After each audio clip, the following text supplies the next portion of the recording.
जय शिवराय मित्रांनो. तर आज आम्ही पोचलो आहे माऊलीगडला. ठाणे जिल्ह्यातील आसनगाव जवळ असलेला माऊली किल्ला हा 2815 फूट उंचीचा एक ऐतिहासिक किल्ला आहे. या किल्ल्यावर येण्यासाठी आपल्याला आसनगाव स्टेशनला उतरून तिथून रिक्षा करावी लागते.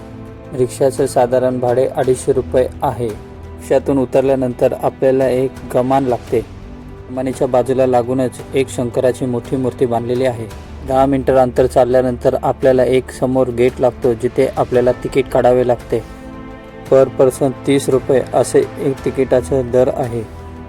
प्रवेशद्वारातून आत प्रवेश केला असता आपल्याला बाजूलाच एक गार्डन लागते. त्याच्यामध्ये लहान पोरांना खेळण्यासाठी थोडे साहित्य आहे. हे ठाणे जिल्ह्यातील सर्वात उंच ठिकाण असल्याने किल्ल्याच्या पायथ्यापासून ते थेट माथ्यापर्यंत घनदाट जंगल लागते. परंतु पावसाळ्यात हा घनदाट जंगलामुळे आव्हानात्मक ठरू शकतो.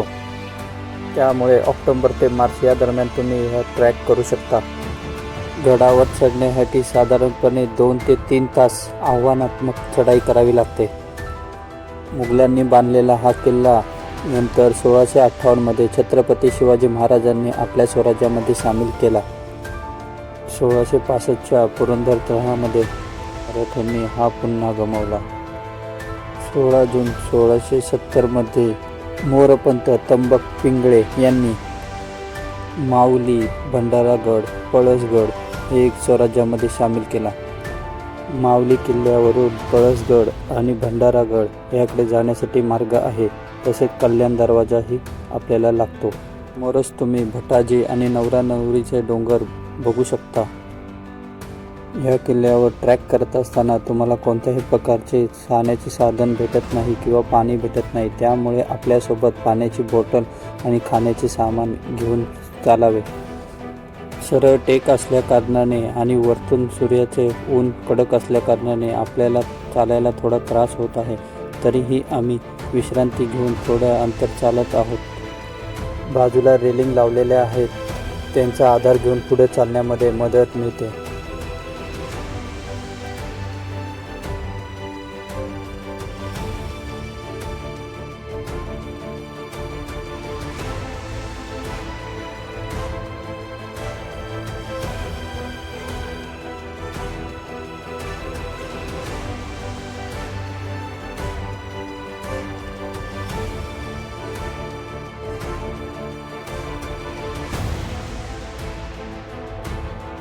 पुढे असे 2 रस्ते असतात. तर आपल्याला राईट साईडचा रस्ता न चॉईस करता लेफ्ट साईडच्या रस्त्याने जायचं आहे.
कशाला काढलं तिथून? राहू द्यायचं ना.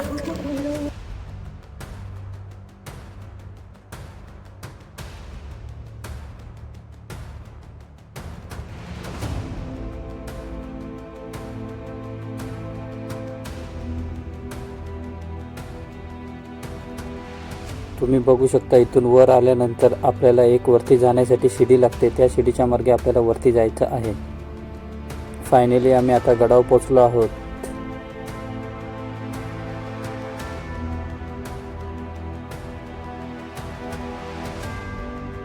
समोरच तुम्ही बघू शकता एक टेक लागते. त्या टेकावरनं तुम्हाला सुंदर असा नजारा बघायला भेटतो की बुर्जाच्या दोन्ही साईड आणि समोर असलेला एक झेंडा. काही उशीर मित्रमंडळींनी फोटो काढल्यानंतर आम्ही पुढच्या मार्गाला निघालो.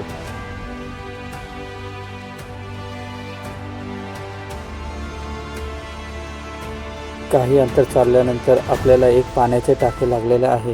हे पाणी पिण्यायोग्य नसल्या कारणाने या पाण्याचा वापर तुम्ही पिण्यासाठी करू नका.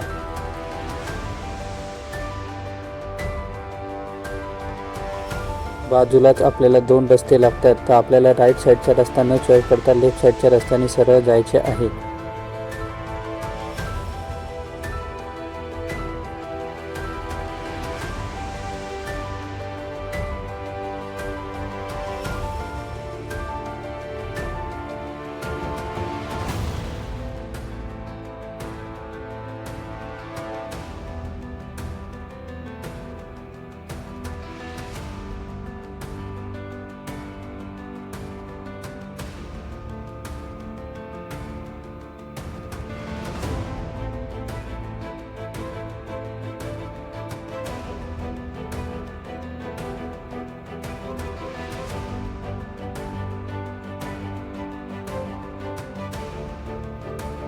वाटेमध्ये असे एरो केले आहेत जेणेकरून तुम्ही वाट चुकू नये.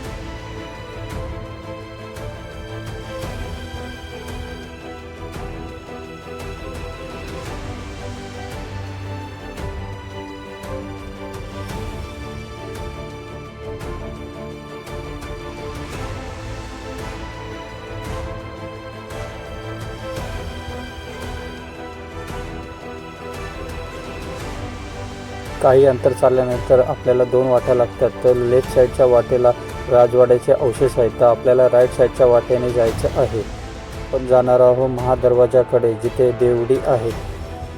जवळच पाण्याचे टाके आहे आणि त्याला लागूनच महाराजांची प्रतिमा आहे.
तुम्ही समोर बघू शकता की 3 खोल्या आहेत, ज्यामध्ये राहण्यासाठी जागा आहे आणि त्याला बाजूला लागूनच देवडी आहे, ज्यामध्ये पहारकरी राहण्याची जागा होती.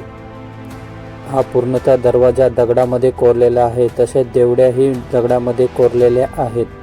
आत्ताच्या घडीला त्याचे फक्त अवशेष राहिलेले आहेत. त्याचा दरवाजा तुटलेला आहे, जेणेकरून आपल्याला सध्या त्यांचे अवशेषच दिसत आहेत.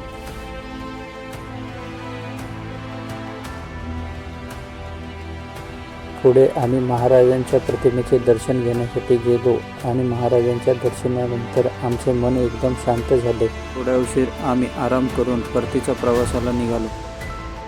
तुम्हाला ही व्हिडिओ कशी वाटली कमेंट करून सांगा. अजून अशाच व्हिडिओ बघण्यासाठी लाईक, शेअर, सबस्क्राईब करा. जय शिवराय.